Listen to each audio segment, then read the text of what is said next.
Something that I know from my own experience, just in the business world, it's that every job that I've ever had is because of someone I knew. And so a speed networking event, it kind of helps to prep you for that networking aspect of getting a job.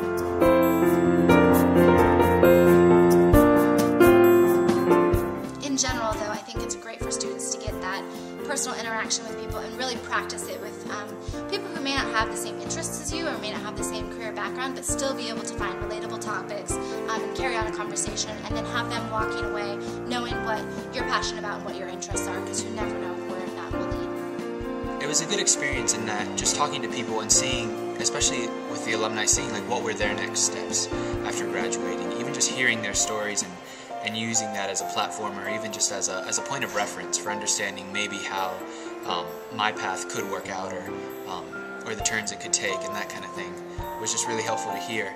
It was also good in terms of just learning how to approach someone you've never met before and just start talking about who you are, what you're up to, the work you're doing, the things that you're excited about, and the things that you kind of are anticipating for your future and your goals.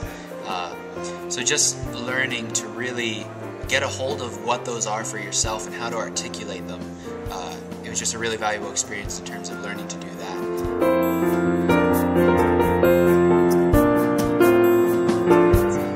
The amount of knowledge that you get is invaluable, and definitely things you can transfer into your area of interest or anything that you're interested in studying or working with in the future. Yeah, I definitely recommend this. I think it's a great thing, especially for people that are, especially if you have some leeway in what you want to do. This is a great way to connect to a variety of people.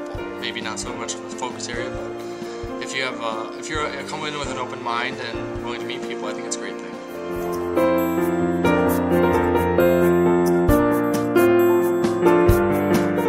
The experience was very daunting at first. The idea to like sit down in front of someone for 4 minutes, I was like, oh my goodness, how am I ever going to have enough to say? And just kind of thinking about having to talk about myself and present myself in a way that they were interested in. Was like, okay, this is not going to happen. But once I sat down, it was like, what? 4 minutes has passed already, you know, and time just, it really flies, and it's fun. It's definitely fun to talk with someone and just kind of get to know someone that you wouldn't get to know otherwise. Well, I was talking to a recent Goshen grad named Edgar Diaz, and he told me that the most important thing was just to sort of be flexible, be friendly, and work to give people what they want, and eventually they'll start giving you what you want. And he says that's worked out really well for him in the past, and it seems like great advice, so I'm going to put it to use.